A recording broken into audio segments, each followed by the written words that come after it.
This is the perfect example of having the proper blueprints, but execution falling short. And because of a series of, I don't know, unfortunate design choices, oversights, what should be just absolute budget-friendly bangers, taking cues from the now grandfather of lightweight, compact, folders, the Benchmade Bug Out, but giving us a variant at like a third the cost. Like everyone should be falling over themselves to get their hands on these CRKT counterparts right here, designed by the legendary knife designer Ken Onion, really the godfather of modern pocket knife design.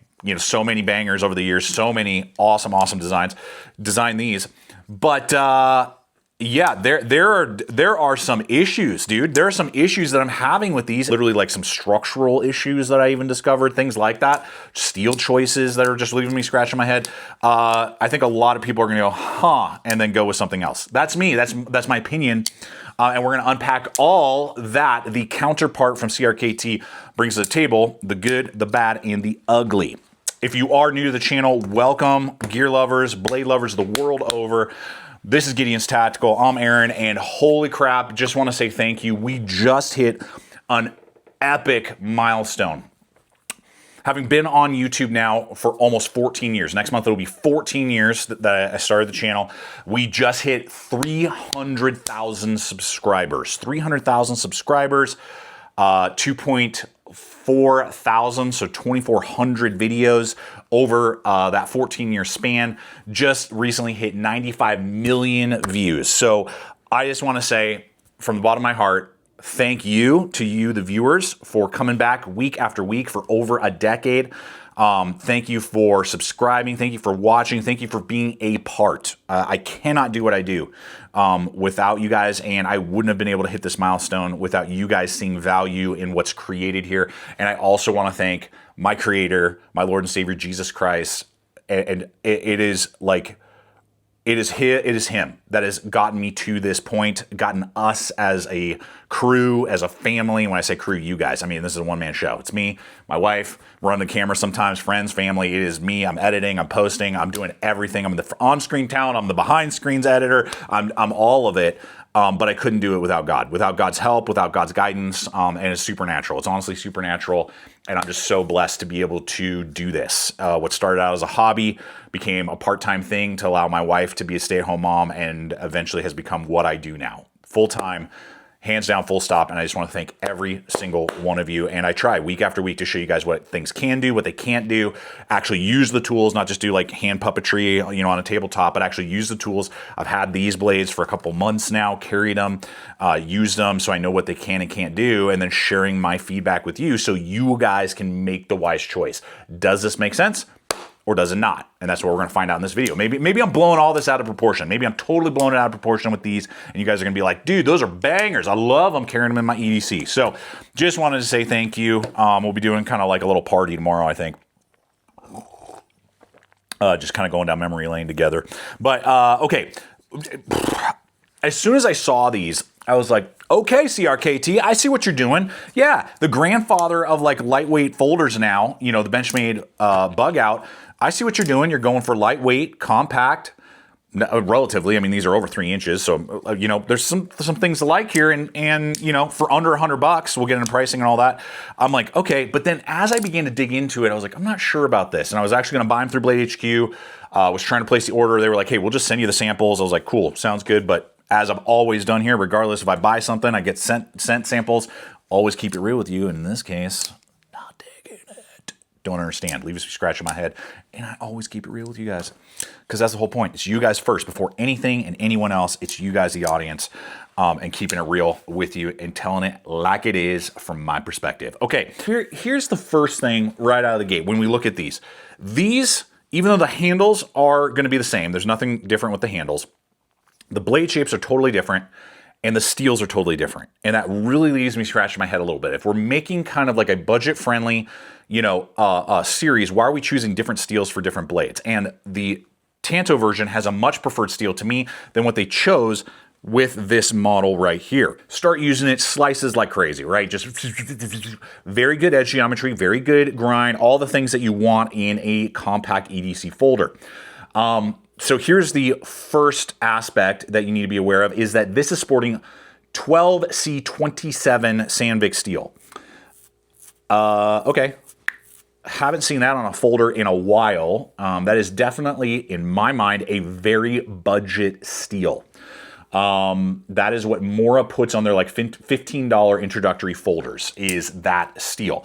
They're, depending on value, depending on price, that may not be an issue. What I found is that it is, you know, obvious, and it's very tough steel from my experience, especially go stand on a Mora. It's not going to break. Very rust resistant. Wear resistance is not there. It's not there. I do not know why they did not choose Sandvik 14C28N. That is like the next level up, and it is far superior in wear resistance, and that's what you want on a pocket knife. So, you know, yeah, I mean, it works, but you're going to be honing this quite a bit, okay? You're going to be honing it quite a bit. I wish they had just gone with 14C28N. I'd be over the moon. I'd be like, yes, yes, yes, do it. But for choosing that steel, I'm like, okay, well, then the value better be there. We're going to talk about that a little later. But that was the first thing. It does exactly what it should, but just be aware of that going in. You should probably be getting, you know, like a Work Sharp pocket sharpener and have something with you. Because you'll probably, if you actually use your blades and they're not just pocket jewelry, you'll be, you know, honing this on the regular. Now here's the deal. This is the next thing with this particular model, the drop point model. That is not the case because that steel is not what's on this version. So I'm like, and this version is better. We'll get to that in just a second. And so I'm like, all right. And then there's no thumb studs, dude. How am I deploying this blade except for pullback action? Now, these run on ball bearings. It's super smooth. That's part of the fun, part of the appeal of a crossbar lock is being able to do this. And the tip is nice and buried in there. It doesn't bite me like my Hogue Deca did way back in the day. That's why I have never really carried one. I know I get that request sometimes. I got to go back and revisit it, but that thing nicked me every single time. This one does not. My Benchmays do not. You know, most of my other crossbars do not. But that's just kind of like odd. I just never have seen that. Like, why didn't we at least do like a micro flipper, like on the CRKT SERO, previously reviewed, link that video, S35EN, just under $100. This thing is awesome. So like, I'm like, CRKT, I knew you can do an awesome job. Like, this is great. How did we not execute some things even structurally on this? So, you know, just be aware of that. So if you like having a thumb stud, it's not the end of the world. I mean, you can totally do it, but just know that like there's no thumb stud. You got to use gravity and like that. Okay, so as we transition over here to the Tanto, this version gets a lot of things right that the spear point version does not. I mean, right, the whole point of these type of knives would be like lightweight, capable, value, you know, all of those things kind of coming together. Because summer's right around the corner, we gotta have the same thing with our athletic shorts. Shorts that can let us breathe, be active, but also carry our EDC gear, especially our pocket knives. And that's where the sponsor of today's video comes into play, which is LA Police Gear, and the shorts that I'm sporting today, which are their Terrain Stealth Athletic Workout Shorts. And when I saw what they bring to the table, I immediately had to get myself a few pairs. You can get 6-inch, 7-inch, or 9-inch inseams. Because I'm 6'2" and just have longer legs, I opted for the 9. You can get 5 different color combinations, and you can get them lined, which is what I did for my workout pair, or unlined for the pair that I'm wearing today, just kind of kicking it, hanging out at the skate park, letting the kids work off some energy. And of course, they flex and move like an athletic pair of shorts should, but it's the 8-pocket layout that really kicks it up to 11. And so of course you get the 2 front pockets that are deep, easily can carry a full-size phone and a big set of keys, and your standard back pockets for your wallet or a notepad. But they have 8 o'clock and 4 o'clock mag pockets, so you can put a double stack pair of mags, or you can opt for a full-size pocket knife or multi-tool and a good-size flashlight, and you'd forget they're even on your person. And then recessed behind your front pockets are 2 zipper store pockets, which will really keep items like a cell phone or a wallet nice and secure. And of course, LAPG always bringing in the value. At the time of filming, these are on sale for $24, basically unheard of for the layout, options, and design. So guys, I encourage you, don't miss out. these are perfect to carry your EDC gear this summer. So guys, I'm gonna have a link popping up. It's in the description or over in my bio, depending on what platform you're watching this on, along with my exclusive 10% off promo code, just helping you guys save a little bit extra. So check them out so that you can stay cool, but prepared this summer. So what would that be? Well, first is D2 steel. D2 steel, I think, would be a totally fine choice for both of these models. Why they didn't carry it over on both kind of boggles my mind. Not really sure, doesn't really compute with me. Maybe there was some reason, but D2, there's nothing wrong with D2 when the price is right. D2 it holds a better edge than the Sandvik will. I've always found decent durability out of D2 when properly heat treated. This one seems to be properly heat treated. So between the steels, if you actually want like a good pocket knife steel, the Tanto version is going to have that. And I like even that this is a really good design Tanto. Like, this is not my first blade shape choice when I go for a blade shape, but it works. I mean, this thing slices, it's got good geometry, it's got 2 different grinds. You know, it's really doing what it should for that style, and it's a right blade choice, and shockingly, it's even cheaper than the Sandvik version. So it's just like boggling my mind. The second thing is that they do give us a removable deployment plate. So for those of you who like doing that, that's going to be the second thing. Now you can screw it off and, you know, take it off if you needed to, and you prefer, you know, having this action, that action alone. It is a little bit of an angle, so it is a little bitey, but I have it, especially with gloves on, you can totally use it. And what's kind of cool is because of the way they fashioned it, you can actually rest your thumb right there, and it acts as like a secondary rest plate. So it's very ergonomic right there. So at over 3 inches, I'm digging it. A final piece of the puzzle before we talk about pricing and just kind of like, this is a structural issue. And this is really what got me going from like, I'm a little lukewarm on these models to this needs a full redesign. This needs a full redesign, keeping it real right here.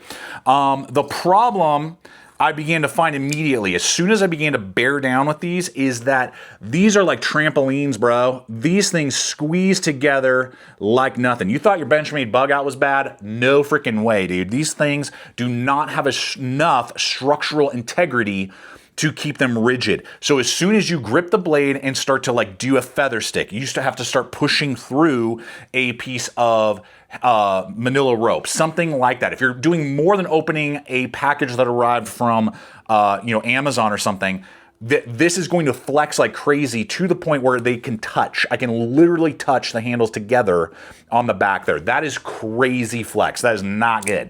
That is not good. You notice it right away and you're like, wow, wow, wow, wow, and it is odd. I have reviewed, now having done 2,400 plus videos, reviewed a lot of pocket knives in the last decade plus, and that's the first one that's done it that bad, ever. Hands down, full stop, I don't know what happened. I mean, even a $10, Walmart one has steel liners in there with a standoff, and those liners are milled. So, wow. That, or like should have just put like a whole, the backspacer all the way down to like 2/3 of the way, would have probably given it enough structure, and then we're fine. So that was a big oversight, big miss, and honestly, makes it almost a non-starter, especially when I tell you what the prices are on these things. This guy's going for about $70 for the 12C27 model without thumb studs. And you can usually score these for a few bucks less, between, like, I don't know, $68 to like $62. That is also wild. Like, how is it that this has more, this one takes more effort to make because it has more transitions and grind transitions. We have a bolt-on thumb plate, and it's D2 steel. D2 steel, my preferred choice. So this is actually a little bit cheaper. And if both of these models came in D2, right, and both of these models had good structural density, and they were right around that price, like let's just say 65 to 70 bucks, I would be like, guys, these are awesome. Go do it. These are great. With that said, if you're looking for like alternatives, like obviously, if you like CRKT, there's the newer with D2 M16 series crossbar lock. You get the loop over, but you're not going to have any flex issues because of the liners. These have liners, right? Yeah. Liners. I mean, the D2 is going to hold a better edge, like all those things. Boom. That's a great option. As I previously reviewed, the CRKT SERO. I love this knife. This is like home run central, and I don't know why they didn't carry over some of the aspects. Like, I would have preferred that flipper on these blades and then give us structural density with D2 right around 65, 70 bucks all day. Or Sandvik 14C28N. So this one is a great one. Totally recommend that one. And especially when for like $62, I can get the new CRKT that I just bought. What is this one? The Zach designed over yonder. Issue I had with the smaller one being too small. This one, Sandvik 14C 28N, 62 bucks. Micarta, loop over, ambi, doesn't have any flex issues. Boom. Heavier, that's the only issue, really heavier. So there it is. Thanks so much, guys, for all the years. We're just blowing and going. Let's hit another 300K in subs, and let's do another 2,500 videos, right? So till next time, check out the other videos, subscribe, and always remember to stay equipped, stay prepared, and I'll see you out there.